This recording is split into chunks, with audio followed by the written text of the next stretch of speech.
My name is Madison, and I spent months trying to destroy a woman who was secretly saving my life.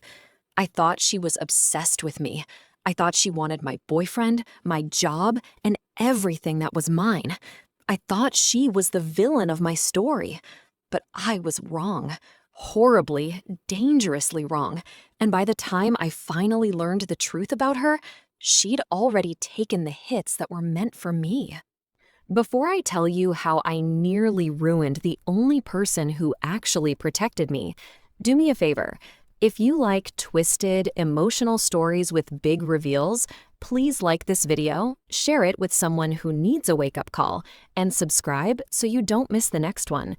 Because the story you think you're hearing right now, it's going to sound completely different once you know the full truth. You might even want to come back and listen again. I moved to Boston 2 summers ago, sweating through my one professional blazer and pretending I belonged in the financial district. Urbanvale Financial wasn't glamorous the way TV makes finance look. There were no glass corner offices with sweeping harbor views, just rows of cubicles, open concept collaboration zones, and one perpetually broken espresso machine everyone swore they were putting in a ticket for. I'd grown up in a small town in Connecticut where the fanciest thing I'd ever done was go to Cheesecake Factory for prom dinner. So getting a junior analyst role at Urbanvale felt huge. Benefits, salary, a badge that opened a revolving door instead of a creaky side entrance. On my first day, I got lost twice, spilled iced coffee down my blouse, and accidentally sat at the wrong desk. People were nice about it. They laughed, helped me find IT, invited me to the group chat. Everyone was friendly, except her. Elena. She was the first person I noticed whose name everyone said with this particular tone, respectful but wary, like they were talking about a teacher who gave hard tests. She was in her mid-30s maybe, with dark hair scraped into a low bun, simple gold hoops, and this air of efficiency, like she didn't waste time on unnecessary movements or unnecessary people. The first time I saw her, she was standing at the copier, flipping through a stack of pages so fast my eyes couldn't keep up. Someone whispered, "That's Elena from compliance," the way you might say, "That's the surgeon who decides if you live or die." She didn't look up when I walked past, didn't smile, didn't say hello. I told myself not to take it personally. Not everyone at work had to be my new best friend, but I still felt that little sting in my chest. I come from a family where you say hi to strangers in the grocery store. My mom literally chats with cashiers about their kids' grades. So having someone look right through me like I wasn't even worth a nod, it bothered me more than it should have. Then I met Caleb. He didn't work at Urbanvale. He was a software sales rep for some SaaS company that had just opened a Boston office. I matched with him on an app 2 weeks after I started the job. His profile said, "Tall, sarcastic, loves coffee and disaster movies. Looking for my person." He wasn't lying about being tall or charming. We met at a coffee shop near South Station. I was 10 minutes late because I'd gotten stuck behind a parade of tourists taking photos of the skyline like it might disappear. I rushed in, flustered, hair frizzing from the humidity. Caleb stood when he saw me, this big, easy grin breaking across his face like we'd known each other forever. "You're Madison," he said. "I knew it. You look like a Madison." "I'll take that as a compliment," I joked. "It is," he said. "You look like trouble, in a good way." He said it like a line, but it still made my cheeks heat up. The date went well, really well. He was funny, asked questions, made fun of the ridiculous latte names. When we left, he walked me to the T and texted me, "Did you get home safe?" before I'd even sat down. It was nice, protective in a way that felt new and thrilling. After a few more dates, I told him about work. About how I liked the job, mostly, about how I was scared of messing up, about how I already had an office nemesis after like 3 weeks. Nemesis, huh? He said, eyes lighting up. Tell me everything. I told him about Elena, how she never smiled, how she seemed to watch me sometimes, like she was waiting for me to screw up, how she'd asked, out of nowhere, if I'd read the employee handbook thoroughly when she overheard me asking a coworker about expensing Uber rides. Sounds like she's threatened by you, Caleb said immediately. Old guard thing. You're young, you're cute, you're new. People like that always get territorial. I laughed, but I kind of liked that explanation. Threatened by me. It felt like a glow-up from girl who sits alone at the lunch table. A week later, Elena spoke to me directly for the first time. I was at my desk, trying to untangle a spreadsheet that looked like someone had dropped a bowl of numbers and formulas on the floor. My phone buzzed. It was Caleb. I glanced around. The team lead was in a meeting. Most of my row was empty, so I answered. "Hey," I whispered. "Can I call you back in a bit?" "Who are you with?" he asked. I frowned. "No one. I'm at my desk." There was a pause, like he was gauging whether to believe me. "Turn your camera on," he said. I laughed. "I'm at work, Caleb." "Oh, so you can answer my call, but you can't show me where you are?" he shot back. "You know what? Forget it." My stomach clenched. "Wait, no, I just—" He hung up. I stared at my screen, heart racing, fingers numb, trying to think if I'd said something wrong. I didn't realize Elena was standing near my cubicle until she spoke. "Don't take personal calls in the middle of the floor," she said quietly, "especially not ones where the person on the other end is demanding you prove you're alone." I jumped. "Oh, it was just my boyfriend. He's having a bad day." She nodded slowly, eyes flicking to my phone, then back to my face. "Bad day for him shouldn't become a pattern for you," she said. "Be careful who you normalize that with." I bristled. "He's just passionate," I said. "He worries. It's not a big deal." She held my gaze for a second longer than was comfortable. Then she said, "Read page 21 of your employee handbook before you go home tonight," and walked away. I spent the rest of the afternoon replaying every second of that conversation. Who was she to comment on my relationship, or how I handled it, or what I normalized? That night, I told Caleb about it. He didn't laugh. His jaw clenched. "Who the hell does she think she is?" he snapped. "She doesn't even know me." "She's just intense," I said, trying to downplay it. "Compliance person. They're all like that, right?" "Yeah, well, she can mind her own business," he said. "People like her think everyone else is a problem. She probably hates seeing you happy." I hadn't said anything about being happy.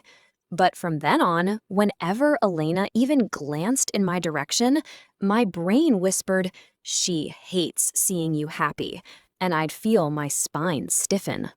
That was the beginning.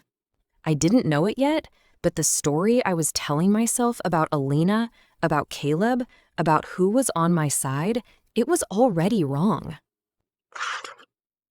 The weeks that followed felt like a montage from some rom-com with a horror movie soundtrack playing quietly underneath.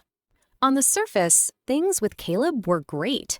He started staying over at my tiny studio apartment in Alston a few nights a week. We cooked cheap pasta, watched shows, took walks along the Charles. He bought me flowers just because, and left sticky notes on my fridge that said things like, "You're my favorite person." But there were cracks. If my phone buzzed and I didn't answer fast enough, he'd ask who it was. If I mentioned a male coworker, his tone would change. If I made plans without checking with him first, he'd go quiet and say, "I just thought I would matter more in your schedule." I told myself it was because he cared. I told myself I was lucky to have someone that invested. I told myself Elena was just bitter. She had this way of popping up at the worst possible times. Like when I was in the break room, texting Caleb a selfie of my coffee, and she walked in right as I was typing, "Miss you, baby." I quickly locked my screen like a kid hiding a note in class. She grabbed her tea from the microwave, looked at me, and said, "You know you're allowed to have parts of your day that aren't accessible to someone else, even if you're dating them." I forced a laugh. "Is that in the handbook too?" "Boundaries are implied," she said. "You either set them yourself or someone else sets them for you." I rolled my eyes as soon as she turned away. I started keeping a mental list of every comment she made, every time she looked at my phone, every time she asked if I was walking to the tea alone. She felt intrusive, overbearing, judgy. When the first rumor about her reached me, I clung to it like proof. At lunch, a guy from my team leaned over and whispered, "You know, Elena's kinda infamous, right?" "How so?" I asked, trying to sound casual. "Total hard-ass," he said. "She nailed a director last year for ethics violations. Dude got walked out. HR loved her, everyone else freaked. She loves being the hero." Hero. The word sounded mocking in his mouth. "Guess she just likes control," a woman across the table added. "I heard she used to date some guy here and went nuclear when it ended." My fork stalled halfway to my mouth. "Who?" I asked too fast. "No idea," she said. "Some guy who left the firm. Everyone acts like that whole thing never happened. But like, she's intense for a reason." Intense, hard ass, control freak. I plugged those labels into the file I was building in my mind. So when she emailed me later that week and asked me to stop by her office, my stomach twisted. Yes, she had an office, not a cubicle like the rest of us. It was small, but it had a door that closed. There was a plant in the corner that somehow wasn't dead, and 3 neatly framed certificates on the wall. I sat down in the chair across from her desk. She didn't offer me water. She didn't ask how I was.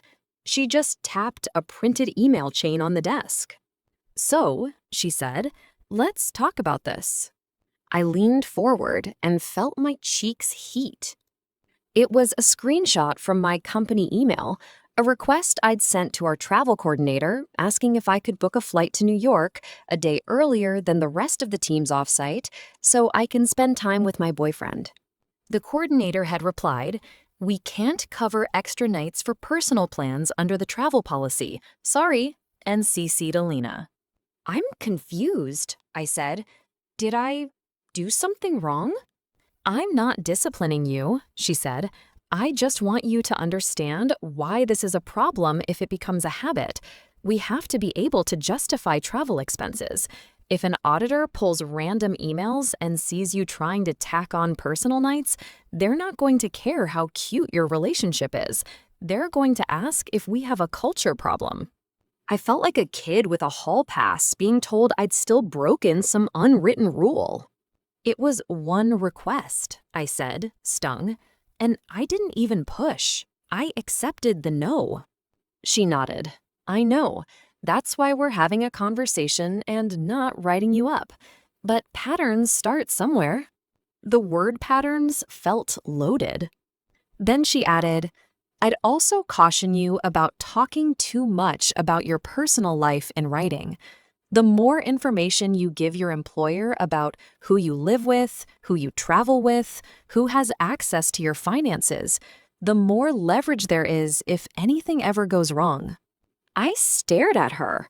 "You think my relationship is going to go wrong?" She held my gaze. "I think any relationship can, under the right pressure. I'm asking you to be smart." "You don't even know him," I shot back. "You've never even met him. You've just decided you don't like him because you don't like me." Her expression didn't change, But something flickered in her eyes. "You're not that special, Madison," she said calmly. "This isn't about liking or not liking you. It's about risk." "Risk?" I repeated. "So I'm a risk to the company now?" "Potentially," she said. "So am I. So is everyone. I'm trying to make sure you don't become one in ways that hurt you more than them." I stood up, heart pounding. "You know what?" I said. "If you have a problem with me, maybe talk to me like a human instead of whatever this is. You don't have to pretend it's about your job when it's obviously personal." She opened her mouth like she was going to say something, then closed it. For a split second, she looked tired. Then the wall slammed back down. "Close the door on your way out," she said. I left her office shaking, furious, humiliated. That night, I told Caleb everything. He was livid. "She's obsessed," he said. "It's not normal. She's trying to wedge herself into your life. Next thing you know, she'll be telling you who you can and can't date." "She kind of already is," I said, half laughing, half on the verge of tears. He wrapped his arm around me on my couch, pulling me into his chest. "You don't have to put up with that," he murmured. "You're an adult. You have a right to your own life." Those words sank into me like comfort, like validation, like truth. I didn't realize yet that the way he said, "You have a right to your own life," meant as long as it revolves around me. Things escalated quietly before they exploded loudly. The jealousy didn't start with big accusations. It started with little ones. "Who is Ethan reacting to your story? He comments a lot. Is there something I should know? Why did it take you 10 minutes to respond? Who were you talking to?" If I tried to brush it off, he'd say, "I'm just asking. Don't get defensive." If I reassured him, he'd say, "Okay, sorry, I'm just paranoid because of my ex." He told me she'd cheated on him. He never offered details, but he mentioned her enough that she almost became a ghost, haunting our relationship by proxy. I started editing myself without even realizing it. I stopped posting selfies from work. I stopped mentioning male coworkers by name. I stopped staying for happy hour if Caleb wasn't invited. He also didn't like Elena, not just in the "she's weird" way, in a deeper, more visceral way. Every time I mentioned her, his whole body seemed to tense. One night, I joked, "You react like you know her or something," and he went very still. Then he laughed. "God, I'd go insane if I had to work with someone like that," he said. "Maybe I just know the type." My stomach flipped, but I shoved the feeling down. I didn't want to find patterns where there were none. I didn't want to be paranoid. I didn't want to be like Elena. The night everything truly changed started like any other chaotic day. By the time 5 o'clock rolled around, half the office was packing up. I had at least another hour of work in front of me. Caleb texted at 10 minutes past 5. "Picking you up?" I frowned. "Can't. Still working," I typed back. He replied instantly. "You said you'd be done around 5. "I hoped I would," I wrote, "but I have to finish this deck for tomorrow." There was a 3-minute gap. It felt like 3 hours. "Fine," he finally sent. "Tell me when you're done. Don't make me wait around like an idiot." I could almost hear the edge in his voice, even in text. I tucked my phone under my keyboard and pushed through the remaining slides. When I finally shut down my computer, the floor was mostly empty. The cleaning crew had started their rounds. It was after 7. I texted Caleb, "Heading down now." He didn't respond. My stomach tightened. I grabbed my bag and walked toward the elevators. The hallway by the elevator bank was narrow, a little darker than the rest of the floor. Elena was there, leaning against the wall, scrolling on her phone. I hadn't even realized she was still in the building. She looked up when she heard my footsteps. "Going home?" she asked. "Yeah," I said shortly. "I'm late." "With him?" she asked. I rolled my eyes. Yes, with him, my boyfriend. She studied me for a second. "Then don't go down alone," she said. I let out a harsh laugh. "You seriously need to stop. This is insane. You don't get to control how I leave work." Her jaw tightened. "I'm not trying to control you," she said. "I'm trying to make sure you make it home in one piece." I hit the elevator button a little too hard. "You know what?" I said. "You don't get to talk about what I normalize, or what my relationship is going to become, or whether I make it home. You're not my mom. You're not my therapist. You're not even my friend." I stepped into the elevator when the doors opened. She didn't move. But just before the doors closed, she said, quietly, "Madison, look at me." I did, annoyed. Her eyes were dead serious. "If anything happens," she said, "scream before he gets you in the car." The doors slid shut. My heart was pounding, partly from anger, partly from something I didn't want to name. I rode down in silence, trying to shake her words off. Parking garages are creepy at the best of times. Ours was under the building, lit by 2 yellow fluorescent bulbs that hummed like insects. My footsteps echoed on the concrete. Caleb's car was parked near the back, under a flickering light. He was leaning against the driver's side door, arms folded. He didn't wave. He didn't smile. "Hey," I said cautiously as I approached. "Sorry, Where were you?" he demanded. I stopped a few feet away. "I told you," I said. "I had to finish a deck." "You texted me, 'heading down now,' almost 15 minutes ago," he snapped. "I've been sitting here while you, chatted with your little work buddies? Huh?"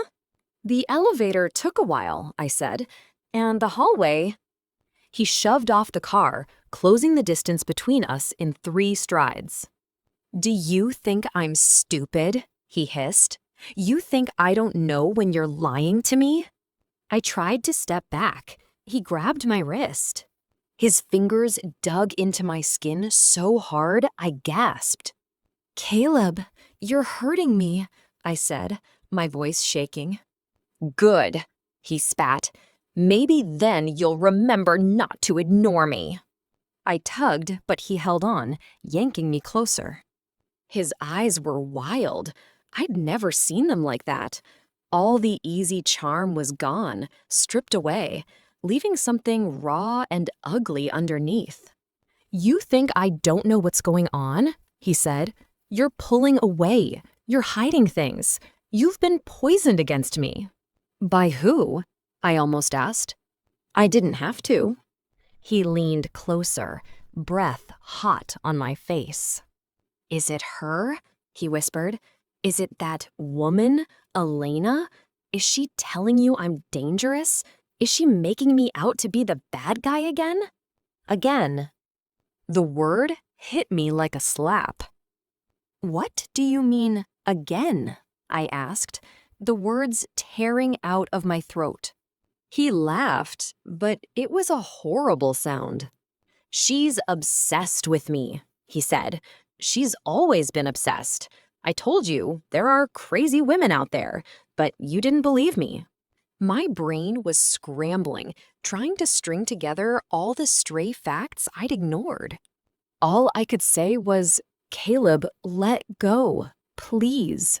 He squeezed harder. "You don't leave," he hissed. "Not after everything I've done for you. You don't get to just walk away because some bitter hag at your office knows how to file paperwork." His free hand came up like he was going to grab my shoulder. I opened my mouth to scream, and a voice cut through the air from behind him. Let her go. Now. Elena. She was standing about 10-15 feet away. I have no idea how long she'd been there. Her hands were at her sides, her posture relaxed, but her eyes were locked onto Caleb, like he was a threat she'd already measured and found wanting. Caleb stiffened. Stay out of this, he snapped over his shoulder. She didn't move. Last chance, she said. Take your hands off her. He turned his head fully then, really looking at her. You don't scare me, he said. There was bravado in his voice, but his fingers loosened just a fraction. I should, she said quietly. There was something in the way she said it that sent a shiver down my spine. Caleb, I whispered, please, let go. Please, let's just go home and talk. You're not going anywhere with him, Elena said. His head whipped back toward me. You told her you were leaving me? He demanded. No, I cried. I didn't. I swear I didn't say anything. Elena took a step closer. She didn't have to, she said. I've seen this exact scene before. With you. In a different parking lot. Different woman. Same wrist. His face went chalk white. You don't get to, he started. She reached into her blazer pocket. Not fast, not dramatic. Calmly. I told you last time, she said, if I ever saw you lay hands on someone like that again, I'd make sure you spent the night in a cell instead of your own bed. He let go of me like my skin burned. Don't, he said. Don't you dare. She held up her phone. I already did, she said. They're on their way. We all stood there, frozen, in that flickering light. I cradled my wrist against my chest, heart pounding so hard I felt it in my ears. Caleb looked from her to me to her again, some calculation happening behind his eyes. Then he backed away. You're making a mistake, he said to me. You think she's your friend? She's only happy when she ruins people. He got into his car, slammed the door, and peeled out of the space, tires screeching. I jumped at the sound, adrenaline making everything too sharp, too loud. Elena stayed where she was until his taillights disappeared around the corner. Then she exhaled, slow and controlled, like she'd been holding her breath the whole time. Are you hurt? She asked. I stared at her. You called the police? I whispered. She nodded. When? Upstairs, she said, before you came down. I frowned. Why would you do that? You didn't know he'd be here. You didn't know. Yes, she said, I did. The police arrived a few minutes later. They took my statement right there in the garage, standing next to the oil stains and gum splotches while the fluorescent lights hummed overhead. Elena stayed a few feet away but didn't leave. One of the officers asked if I wanted to press charges. I don't know, I stammered. He didn't. I mean, he grabbed me, but he didn't hit me, and assault doesn't require a closed fist, Elena said quietly. The officer nodded. We can document it either way. You don't have to decide about charges tonight. We can start with a report. I nodded numbly. They photographed my wrist. It was already reddening, the shape of his fingers starting to show. They advised me to stay with someone that night. They gave me a card with a case number. When they left, the garage felt huge and empty. Elena finally stepped closer. I'll walk you back upstairs, she said. We need to talk to HR. I can't, I said, my voice cracking. I can't be the girl who has a domestic scene in the parking garage. I can't. They'll think I'm drama. They'll think. You're not drama, she said firmly. You're endangered. There's a difference. And they need to know he showed up here. This isn't just about you. It's about workplace safety. I swallowed hard. Why were you even down here? I asked. Did you follow me? She didn't flinch. Yes, she said, I did. My anger flared through the fear. Do you hear yourself? I demanded. Do you understand how messed up that sounds? You followed me. You called the police before anything even happened. I called the police because he was already in the building parking lot, she cut in. He's not supposed to be on Urbanvale property. He knows that. The words slammed into me like cold water. He's what? I whispered. She looked at me for a long moment. You're not going to like what I'm about to tell you, she said, but you need to hear it. HR's conference room was cold and too bright, with a bowl of dusty mints on the table that no one ever touched. I sat at one end, clutching a cup of water I couldn't bring myself to drink. Elena sat along the side, not next to me, not opposite me, parallel, like an attorney near a client.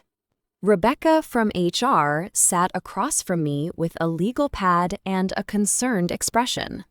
We're really sorry this happened, Madison, she said. This is obviously upsetting. I nodded, eyes burning.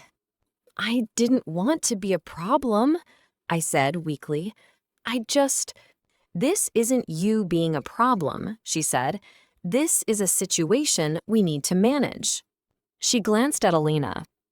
They exchanged a look that made me feel like the last person to get the memo. Numb, stunned, I asked, because it feels like everyone in this building knew something about my boyfriend except me. Rebecca folded her hands. Madison, she said gently, Caleb has never been allowed on Urbanvale property. There's a note on your file, but we didn't want to alarm you unless we had to.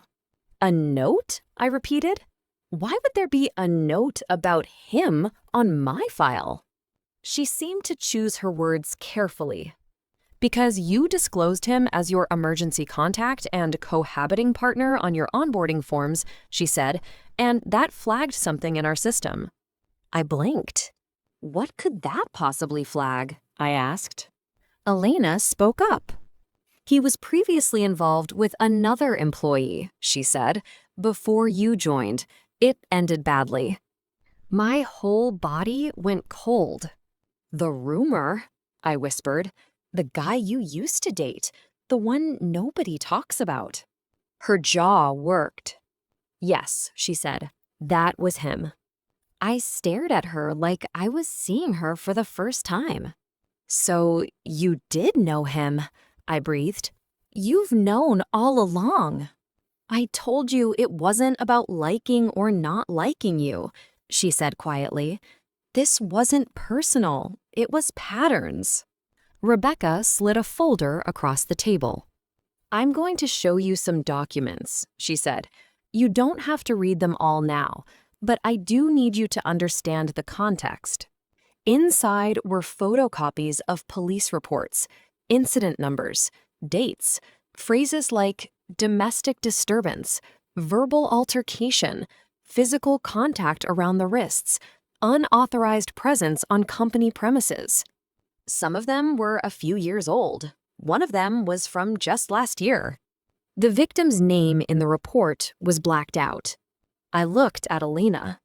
You reported him, I whispered. Yes, she said. You pressed charges. Yes. And then he just left? Got another job? Started over? Her lips thinned. He pled out, she said. A suspended sentence, anger management, a restraining order. And then he came here, I said, feeling sick, to me. Rebecca interjected gently. He didn't come here through Urbanvale, she said. He never worked for us. But we have a relationship with a few other companies in the area. Names come up. When we saw your emergency contact form, we did a cross-check. When we saw his name, we flagged it. Elena recognized it immediately. I looked back and forth between them. Why didn't anyone tell me? I demanded. Why didn't you say anything the first time I mentioned him? You could have saved me months of... You were in love with him, Elena said. You were new. You were proud of your new life. If I'd sat you down and said, your boyfriend is a danger to you, would you have believed me? Or would you have run straight to him, crying about the crazy woman at work trying to ruin your relationship? The worst part was, I knew the answer. I would have defended him. I had defended him. To her, to myself. I tried, she went on, her voice softer. I asked if you'd read the handbook. I warned you about how much personal information you put in writing. I told you not to trust everyone so quickly. I told you not to go down alone. I remembered every one of those moments, every comment I'd rolled my eyes at, every warning I'd turned into an insult in my head. I thought she was trying to control me. She'd been trying to protect me. Why did the note say he wasn't allowed here? I asked. He doesn't work here. Rebecca answered. When Elena reported him last year, she said, part of the internal response was adding him to our security list. If he was seen near the building, security would be notified. He likes big corporate lobbies, Elena added bitterly. He did the same thing at my old job, waiting by the turnstiles, just wanting to talk. I felt like I was going to be sick. So, when you saw him in the garage tonight, I said slowly. I'd already seen him on the security feed, she said. I was leaving, I walked past the front desk, saw his face on the monitor, and told them to call me if he got anywhere near the elevators. Then I called the police. Then I went upstairs. My head was spinning. You knew exactly what was going to happen, I whispered. You knew he was going to grab me. She closed her eyes for a second. I knew what he did to me when I tried to leave, she said. Men like him aren't that imaginative. They repeat themselves. The room went very quiet. In that silence, I finally saw her, not as the icy compliance officer everyone whispered about, but as a woman who'd walked through the exact same hell I'd been stumbling into. And instead of watching me burn, she'd stepped into the fire first. In the days that followed, my world tilted on its axis. HR helped me fill out more paperwork. The police followed up. My brother drove into the city and stayed with me for a few nights. I blocked Caleb's number, then unblocked it, then blocked it again. He sent emails from burner accounts. You're overreacting. You made me look like a monster. You betrayed me. You let that psycho bitch win again. I didn't respond. Urbanvale arranged for security to walk me to the T after work.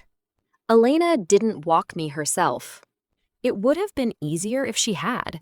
Easier to reframe her as a friend now, to fix the story in my head with one clean narrative. She used to be mean, now she's nice. End of misunderstanding. But it wasn't that simple. She was still Elena, blunt, private, intense. She didn't suddenly become warm because she'd saved me. She didn't start asking about my weekend plans or sending me memes. What she did do was send me one email. Subject, resources. No greeting, no sign-off, just a list. A domestic violence hotline. A local support group for survivors of coercive control. A therapist she recommended, trauma-informed, takes your insurance. A reminder that Urbanvale offered 10 free counseling sessions through their EAP. At the bottom, she'd written, you are not obligated to forgive him or yourself. You are only obligated to keep yourself safe. I stared at that email for a long time. Then I booked a therapy appointment. Going to therapy felt like admitting something was broken in me. For weeks, I sat on that gray couch and tried to explain how I'd gotten from first date butterflies to parking garage bruise pictures without noticing the breadcrumbs along the way. I told my therapist about how Caleb had made me feel special, how he'd wrapped himself around my life so gradually it had felt like comfort, not constriction, how he turned little questions into big ones, how he'd alternated rage and apology so fluidly I'd started to doubt my own reactions. I also told her about Elena, how I'd interpreted every single one of her warnings as judgment, how I'd talked crap about her with coworkers, how I'd repeated things like, she's jealous and she's obsessed without evidence. My therapist said something that stuck with me. Abusive people are really good at casting themselves as the victim, she said, and they're really good at casting anyone who challenges them as the villain. You were given a ready-made script about who Elena was. It's not surprising you read your interactions with her through that lens. I thought about Caleb saying, she's obsessed with me, that first week. How easily I'd believed him.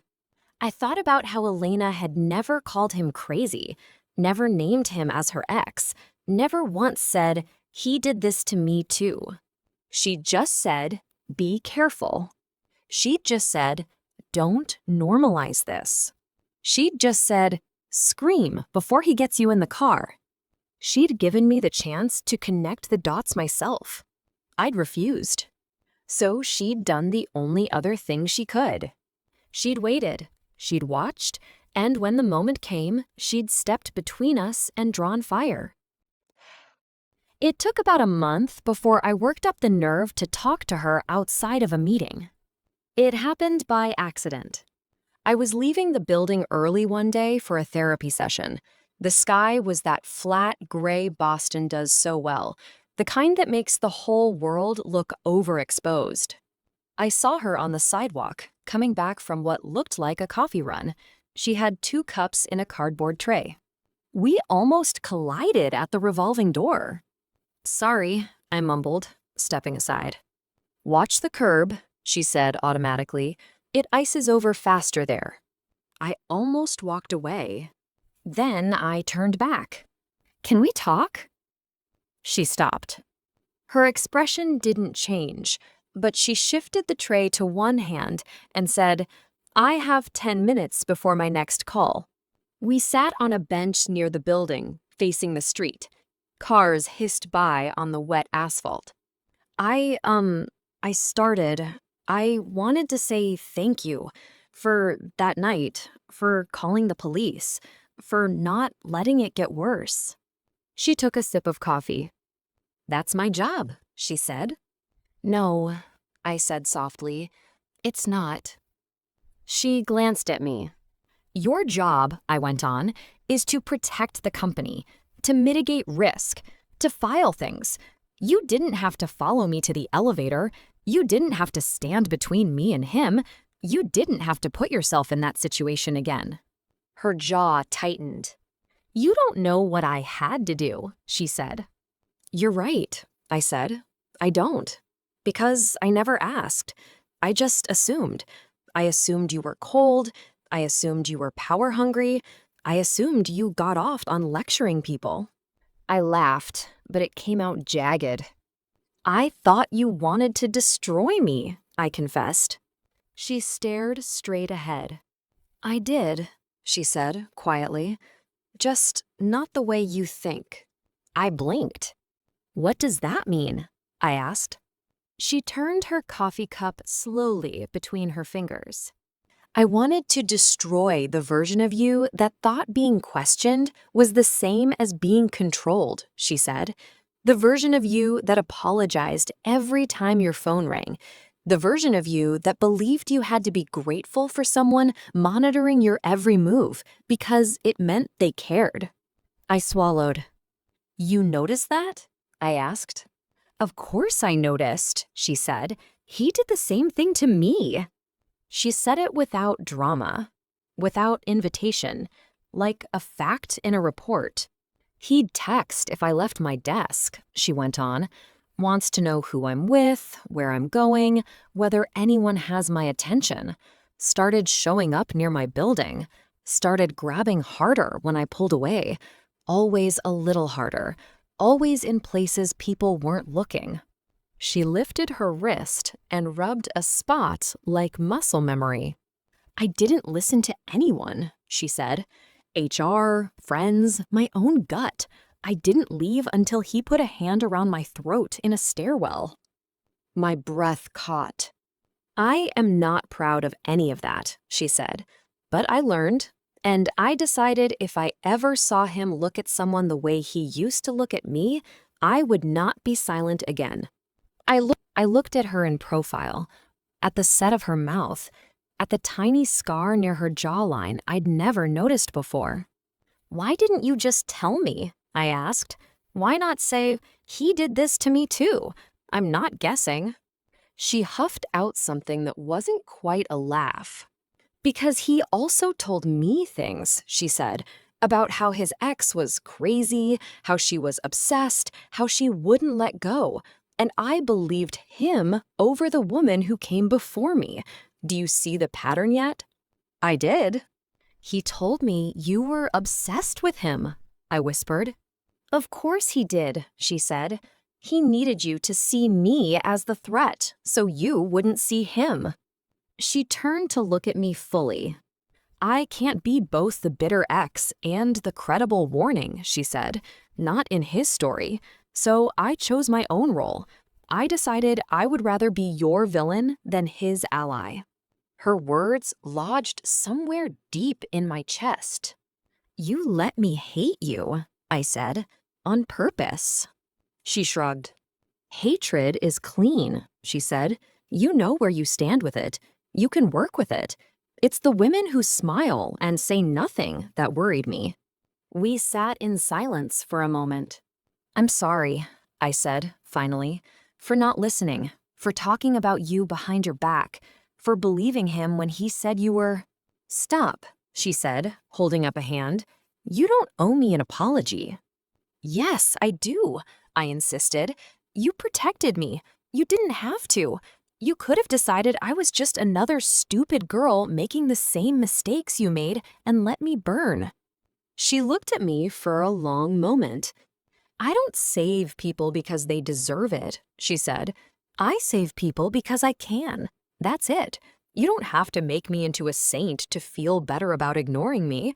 Just don't ignore yourself next time. I thought about that, about next time, about the idea that there might be other stories in my life where I'd miscast the roles. I'm trying, I said quietly. That's all you can do, she said. Her phone buzzed. She stood. I have to go, she said. Try not to date anyone with a restraining order in the future. It makes my job harder. It was a joke, but my eyes stung anyway. I'll do my best, I said. She started to walk away, then paused and looked back over her shoulder. You know the first thing I ever thought when I saw you? She asked. I shook my head. I thought, she laughs too loudly at his jokes, she said. I was wrong.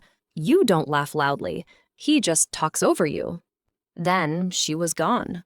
Pa. In the months that followed, I rebuilt. Rebuilding wasn't glamorous. It wasn't some montage with upbeat music.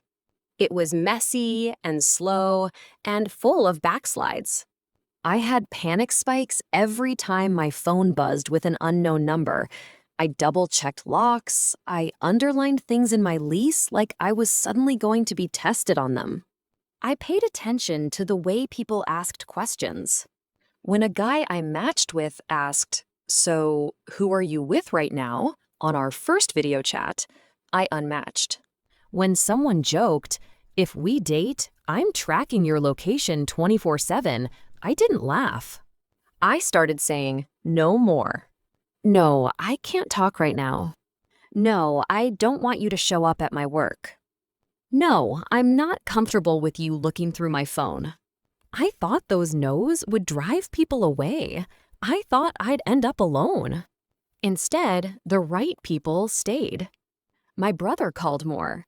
My best friend from college visited and slept on my couch. Coworkers invited me out, not as pity, but as normal. Even Elena was there, in her own way. We never became best friends. She didn't start sending me birthday memes or inviting me to brunch. But if I was ever in a meeting and my voice wavered, she'd back up my point with one crisp sentence. If someone made a joke that landed a little too close to my history, she'd arch an eyebrow and say, "We don't do that here." Once, when I was about to sign a car loan, I brought the paperwork to her office. "Just to make sure I'm not selling my soul," I said. She read every line, circled a clause, suggested I push back on the interest rate. When I walked out, contract in hand, I realized I trusted her completely. Not to be nice, not to be gentle, to tell me the truth when I didn't want to hear it, to protect me even if I hated how she did it, to stand between me and the kind of harm that wears a charming smile. Eventually, I heard that Caleb took a plea deal on the charge from that night, violation of a restraining order, plus the new report, probation, mandatory counseling. Did he change? Did he learn? I don't know. I'm not the main character in his story anymore. And he's not the main character in mine.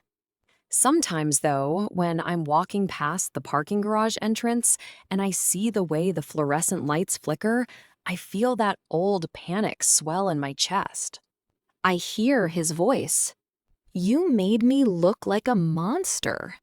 You let that psycho bitch win again." Then I hear hers. "You are not obligated to forgive him or yourself. You are only obligated to keep yourself safe." I still have that email saved. On bad days, I read it twice. There's one more thing I want you to understand before we end. When this story started, you probably saw it the way I did. Caleb seemed romantic, protective, maybe a little intense, but in a flattering way. Elena seemed cold, judgmental, controlling, obsessed with rules and other people's business.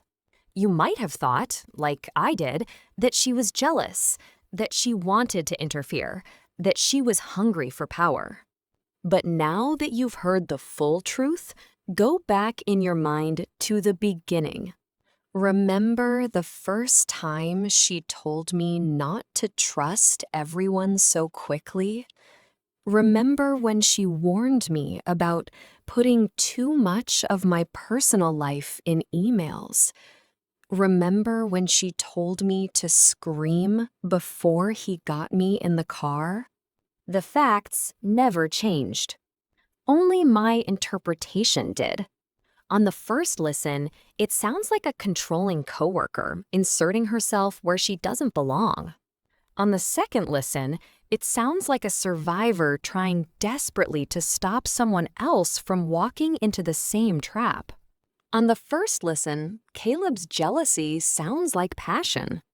On the second, it sounds like a pattern. You might want to hear it all again. Every warning, every accusation, every moment I was sure I knew who the bad guy was. Because once you know what I know now, you can't unhear the way the story was telling on him the whole time.